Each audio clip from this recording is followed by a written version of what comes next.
Armour of God 2 एक रोमांचक और एक्शन से भरपूर फिल्म है। इसमें जैकी नामक व्यक्ति को नाजियों द्वारा छुपाए गए खजाने की खोज के लिए अफ्रीका के रेगिस्तान में भेजा जाता है। इस खजाने की तलाश में जैकी को अनेक कठिनाइयों का सामना करना पड़ता है, जिसमें घातक जाल, शत्रुओं का सामना और अनेक चुनौतियां शामिल हैं। इसके साथ ही उनकी इस रोमांचक यात्रा में कुछ सहयोगी और प्रतिद्वंद्वी भी शामिल होते हैं, जो इसे और भी दिलचस्प बना देते हैं। फिल्म की शुरुआत में हम जैकी को एक कार में जंगल के भीतर प्रवेश करते हुए देखते हैं। वह एक ऊंची चोटी पर पहुंच जाता है, जहां से वह पैराशूट के सहारे एक स्थान पर उतरता है। उस जगह पर कुछ खजाने से जुड़े हीरे छुपाए गए होते हैं। जैकी एक प्राचीन प्रतिमा के सामने लैंड करता है। जैसे ही वह नीचे उतरता है, वह अपने पैराशूट को हटा देता है और एक गुफा के भीतर प्रवेश करता है। गुफा के अंदर उसे कुछ प्राचीन मूर्तियां नजर आती हैं, जिनके ऊपर हीरे रखे हुए होते हैं। जैकी एक मूर्ति पर चढ़ने लगता है। तभी हमें दिखाई देता है कि उस गुफा में कुछ आदिवासी लोग रहते हैं। जैकी एक मूर्ति के ऊपर चढ़कर हीरे को उठा लेता है। तभी उसके सामने दो आदिवासी आ जाते हैं। जैकी उन्हें हेलो कहता है और हीरे को वापस रखने की कोशिश करता है। उनमें से एक व्यक्ति उसे रोकते हुए कहता है, अरे अरे रखो मत, ले जाओ। जैकी थोड़ा ऊपर जाता है और एक हीरा उठा लेता है। फिर वहाँ के पानी को पीने लगता है। तभी वह व्यक्ति अपने सारे आदिवासी कबीले को बुला लेता है। उनमें से एक व्यक्ति, जो वहाँ कई दिनों से फंसा हुआ था, जैकी से कहता है, तुमने पानी क्यों पिया? वह आगे बताता है, अगर तुम हीरा लेकर चले जाते तो ये लोग तुम्हें छोड़ देते, लेकिन इस पानी को ये लोग पवित्र मानते हैं और तुमने इनके पवित्र पानी को पी लिया। अब तुम्हें इस सुंदर लड़की से शादी करनी पड़ेगी। जैसे ही जैकी उस लड़की को देखता है, वह भागने लगता है। जैकी गुफा के बाहर आकर एक गुब्बारे को फुलाने लगता है और जैसे ही गुब्बारा फूलता है, वह उसके अंदर चला जाता है। सभी आदिवासी उसके पीछे दौड़ने लगते हैं। जैकी पहाड़ी से नीचे आ जाता है। फिर दृश्य बदल जाता है। जैकी एक शहर में आता है और एक सीटी बेचने वाली महिला के पास पहुंचता है। वह महिला उसे देखकर कहती है, क्या तुम मेरी मदद करोगे? मुझे बाथरूम जाना है, क्या तुम तब तक मेरी दुकान संभालोगे? जैकी उसकी मदद करने के लिए सहमति दे देता है और वहीं ठहर कर उसकी दुकान संभालने लगता है। उसी दौरान एक अन्य लड़की वहाँ आती है, जिसका कुछ लोग पीछा कर रहे होते हैं। वह लड़की जैकी से एक खिलौना खरीद लेती है, लेकिन पीछा कर रहे लोगों को लगता है कि वे दोनों खजाने के बारे में कुछ बात कर रहे हैं। जब वह लड़की जैकी को पैसे देती है, तो उन लोगों को संदेह होता है कि उन पैसों में कोई कोड छिपा हुआ है। वे दोनों आदमी जैकी के पास आते हैं और उससे वह भी पैसे ले लेते हैं, लेकिन बदले में जैकी को 2 और नोट मिल जाते हैं। तभी वह स्टॉल वाली लड़की आती है और दोनों बातचीत करने लगते हैं। इसी दौरान जैकी को कुछ संदिग्ध संकेत मिलने लगते हैं, जिससे वह सतर्क हो जाता है और अपनी कार के पास चला जाता है। वहाँ उसकी कार के पास 2 आदमी खड़े होते हैं। जैकी उनमें से एक पर हमला कर देता है। तभी दूसरा आदमी आता है और बताता है कि उसे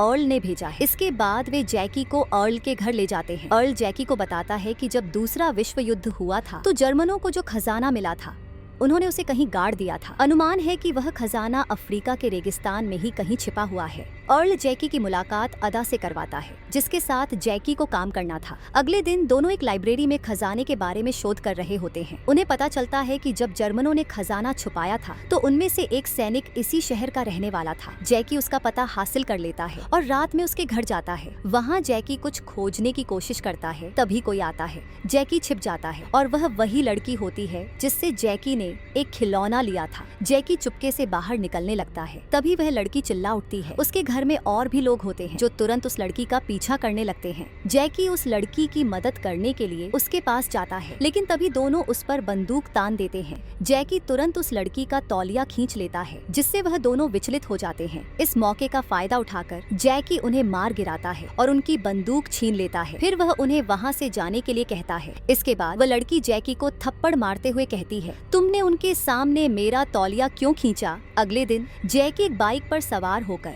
एक बुजुर्ग व्यक्ति के पास जाता है और उसे एक चाबी दिखाता है। बुजुर्ग व्यक्ति कहता है, यह चाबी धोखा देने के लिए बनाई गई है। इससे तिजोरी का दरवाजा तो खुलेगा, लेकिन अगर तुम्हें उस दरवाजे का कोड पता है, तभी काम बनेगा। जैकी बाहर निकलता है। तभी 2 आदमी बंदूक दिखाकर उससे वह चाबी मांगते हैं। जैकी उन्हें मारकर वहाँ से भागने लगता है। उसके पीछे कुछ कारें पीछा करने लगती हैं। जैकी बाइक लेकर एक तंग गली में घुस जाता है, लेकिन वे सभी लोग उसका रास्ता बंद कर देते हैं। जैकी तेजी से बाइक को कारों के ऊपर से चलाने लगता है। बाद में जैकी एक कार्गो गोदाम में पहुंचता है, जहां पानी की वजह से वह फिसल कर गिर जाता है। तभी एक कार उसकी ओर बढ़ने लगती है, तो वह एक बॉक्स की मदद से ऊपर की छत पर लटक जाता है। नीचे उतरकर वह भागने की कोशिश करता है, लेकिन सामने जहाज में कुछ लोग बॉक्स अनलोड कर रहे होते हैं। जैकी छलांग लगाते हुए एक बॉक्स को पकड़कर क्रेन पर लटक जाता है, जबकि बाकी लोग पानी में गिर जाते हैं। अगले दिन जैकी और उसके दो साथी अफ्रीका की ओर रवाना होते हैं। वे एक कार में सफर करते हुए अफ्रीका पहुंच जाते हैं और एक होटल में ठहरते हैं। रात को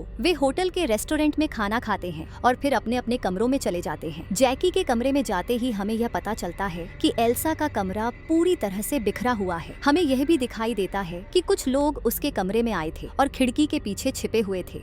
जब जैकी खिड़की की ओर बढ़ता है तो एक आदमी खिड़की से नीचे गिर जाता है।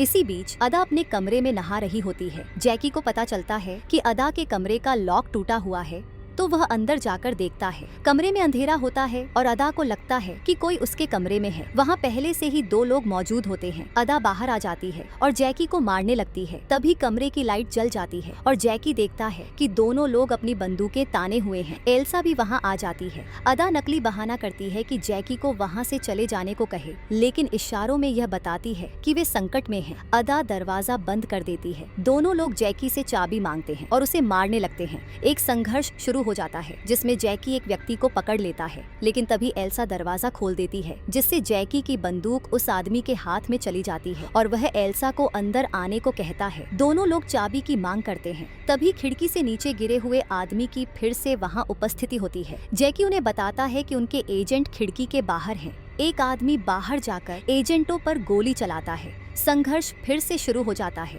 अदा चाबी लेकर भागने लगती है। एक आदमी अदा को पकड़ लेता है। अदा चाबी को एक लकड़ी की चप्पल में छिपा देती है। जैकी उसे लेने के लिए जाता है, लेकिन उसका पैर वहीं फंस जाता है। एडा भी उसके पास जाने की कोशिश करती है, लेकिन दोनों नीचे गिर जाते हैं। एडा का तौलिया एलेसा के पास रह जाता है। होटल के प्रबंधक एलेसा के पास आने के लिए एक पिस्तौल लेकर आता है। एलेसा किसी भी तरह से उस पिस्तौल का उपयोग करती है, जिससे सभी लोग वहाँ से भाग जाते हैं। अगले दिन वे तीनों रेगिस्तान की ओर बढ़ते हैं। रास्ते में वे एक लड़की को लिफ्ट देते हैं जिसका नाम मोमोको है। रात होने पर वे एक शिविर लगाते हैं और वहीं पर रुक जाते हैं। रात के समय जब सभी सो चुके होते हैं, तब कुछ लुटेरे आकर अदा और एल्सा को ले जाते हैं। वे जैकी को मारने ही वाले होते हैं कि जैकी मरने का नाटक करता है। तभी मोमोको वहाँ आ जाती है और जैकी से कहती है कि चलो। मोमोको जैकी को लुटेरों के अड्डे पर ले जाती है, जहाँ पर लुटेरे बोली लगा रहे थे। जैकी ने कपड़े बदलकर वहाँ पहुँचते हैं और बोली लगाने लगते हैं, जिससे वह जीत जाता है। जैकी अदा के पास जाता है, उसे गले लगाकर बताता है कि वह जैकी है।